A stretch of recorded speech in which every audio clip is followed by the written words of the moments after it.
I've always assumed I know my husband Mark well. We've talked about everything for the past 3 years, including our dreams and daily activities. But tonight, in the dim club lights, with the aroma of beer and the sound of glasses clinking around us, I realize there's more to him than I've ever realized. The game was meant to be straightforward. I expected Mark to pull us apart to get me back, but instead he watched in silence, deafening me with his thoughts and wondering why he didn't stop it. It was just darts and laughter with friends. But something changed as I felt Tom's breath on my neck, directing my stance. Normally, Mark's eyes were so warm, but as his lips met mine, there was a flicker of something else's curiosity and desire. The dart game was abandoned, and a brand new game with unclear rules, and our relationship as the stakes took its place. My name is Jessica, and at 25, I've made a reputation for myself as a graphic designer, but my true passion is the adventures that life presents. I've always been the type of person who feeds on the excitement of the unknown. I've been married to Mark for 3 years. He's a man whose charm is as unpredictable as his love of games and social gatherings. His best friends. Tom and Alex are like family to me. They're always there and part of our plans. Tonight, Mark has invited me to join them at a local club known for its dart games and lively atmosphere. I've always enjoyed watching them play because of the way they banter and the way their laughter fills the room. But tonight, Mark and I play too. I'm feeling a mixture of excitement and anxiety as I agree, not knowing how this night will turn out. As we're about to leave, I catch Mark's eye. His smile is broad, encouraging, and he squeezes my hand, saying, "You'll have fun, Jess." He promises adventure in his voice, and as we step outside into the cool night air, the city lights reflect in my eyes, setting the stage for the unexpected events that await. What could go wrong at a straightforward game of darts? The club is bustling with activity when we get there, and the air is heavy with the smell of beer and the sound of glasses clinking. Mark. As they prepare for the game, I observe Tom and Alex in their element, welcoming everyone with the familiarity of old friends, their confident motions and contagious laughter. As I approach the line, my stomach flutters, and the dart feels strange in my palm. Mark is standing behind me, directing my hands with his gentle touch and letting me know where to aim. His voice tells me to relax. "Let your arm do the work, Jess." The dartboard appears to be a far target, but I was able to toss it with Mark's help. Although it's not a bullseye, the boys applaud with pleasure because it's not far away either. Authentic Tom observes from the side with a casual smile. His tone is lighthearted but encouraging, and his amused eyes are not bad for a rookie. Alex, who is always the more quiet of the two, gives advice from a distance in a steady, measured voice. "Keep your elbow up, Jess. It will help you get better control." In this sea of unfamiliarity, his advice feels like a lifeline. As the game goes on, I find myself embracing the competitive edge that awakens me. Mark backs off so I can get my shots. His eyes are shining with pride, and the club has an electrifying vibe thanks to the subtle thud of darts hitting the board and the clink of glasses. I feel a presence behind me as I concentrate on my next throw. There's a tension in the air, a silent question lingering between us. Is this just friendly assistance, or is something more brewing? Tom's hands are on my shoulders, his breath warm against my neck, and he whispers, "Let me help you with your stance." His fingers press into my shoulders, guiding my posture, and I can't help but feel the heat of his closeness. As I turn to face him, his eyes meet mine, a silent question lingering between us before I can react, and his lips land on mine in an unexpected and oddly exciting kiss. Tom's hands slide down to my waist, gently drawing me back against him. Mark, who had been observing, remains motionless and displays an unreadable expression that combines shock with something else I can't quite put my finger on. Location.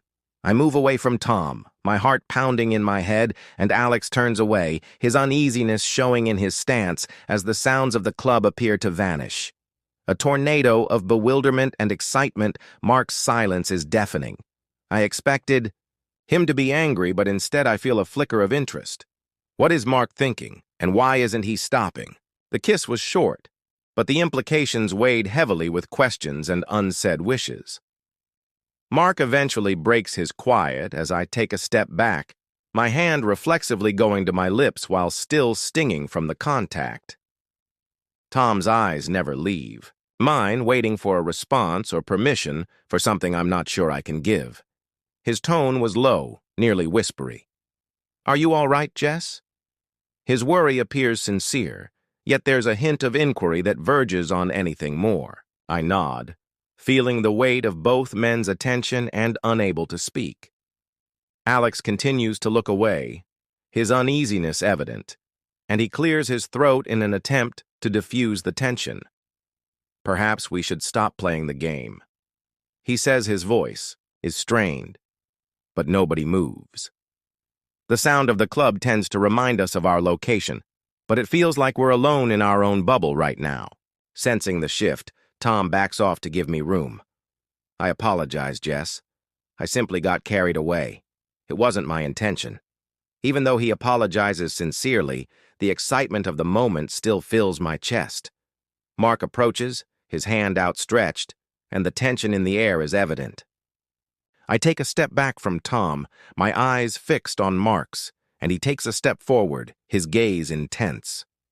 For a second, I think he's going to step in, but instead, he reaches out and touches my arm, gently, almost encouragingly, saying, "Keep playing," in a voice free of jealousy or rage. The dart game is now a faint memory, and I'm confused as I attempt to comprehend what's going on. Tom, encouraged by Mark's response, takes another step forward, his hand finding mine and directing it back to the dart. I toss the dart and it hits the board with a thud, but my attention is elsewhere. Mark's lack of response and his silent approval send a chill down my spine. Is this a test, or does Mark have a secret desire that he has never disclosed?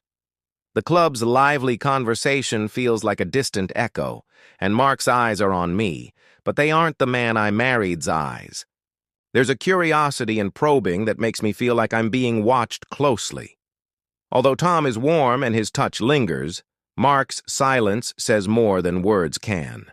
Alex has always been the voice of reason and the one to pull us back from the edge.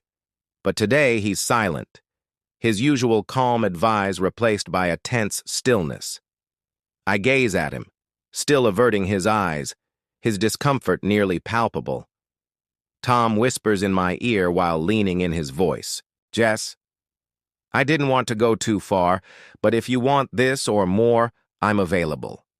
His remarks are like a spark to dry tinder, kindling a yearning and confused fire. Inside of me. "It's all right, Jess." Mark's hand tightens on my arm a little, not in a possessive manner, but rather as if he's grounding me or maybe himself. He whispers in a tone that almost begs, "We're all friends here, right? We can explore anything you want." The inference of his remarks, the candor of his tone, and Mark's tacit approval. The atmosphere changes.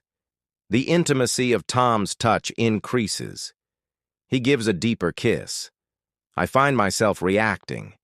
The perplexity of Mark's meek acquiescence mixed with the thrill of the forbidden Alex, who is still watching from the sidelines, is both fascinated and uneasy. As I interact with Tom, the darts game is forgotten. My actions are motivated by a combination of curiosity, want, and the surreal conclusion that Mark is not only permitting this, but may perhaps be enjoying it. The song fades into a background theme for this unexpected scenario when the club's lights go down. I feel both betrayed and liberated, as Mark observes, his eyes without ever letting us witness this strange turn in our relationship. The boundaries of our marriage are fuzzily defining themselves in ways I never saw coming. I didn't realize there was a fire inside of me when Tom's hands explored his lips. Sensations are racing through my body. trailing down my neck and sending chills. My thoughts are racing with the consequences of what's taking place. Mark looks at me intently, and his face is one of silent support, as though he's allowing me to venture into this uncharted area. I look at Alex, and although I can tell he's uncomfortable, he doesn't try to help. Instead, his normally composed manner is replaced by a strain that reflects my own inner turmoil. The club appears to disappear, leaving only the three of us in this tense, private bubble. Tom's whispers in my ear promise to continue examining areas I had never thought to explore. His statements are a driving force behind my further exploration of this uncharted territory. The air is heavy with the weight of decisions that need to be made, and Mark's hand on my arm, which was once a stabilizing force, now feels like an anchor tying me to this time and this decision. I'm at a crossroads. With the route ahead hidden by the fog of desire and the unknown, I pull back a little, my breath heavy, my thoughts a storm of emotions, and Mark's silence and lack of opposition seem to be giving me the keys to unlock something wild and untamed within our relationship. Tom looks into my eyes, and the night ends just as suddenly as it started with a long-forgotten game. I gather my belongings, my thoughts racing. As I leave the club, Mark stays silent and speaks loudly. As I leave, I realize that neither Mark nor I have apologized, and the chilly night air is a sharp contrast to the heat of the moment inside. There is a strange sense of freedom in this new awareness of our relationship dynamics. As I enter the night, I wonder what this means for our marriage's future.